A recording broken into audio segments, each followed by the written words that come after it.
ఇలా జరుగుతుందండి? నీ మనసులో మాట నాకు తెలియదా?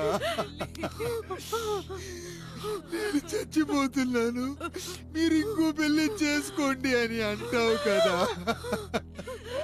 అది కాదండి. అయ్యో మరేంటి జానకి?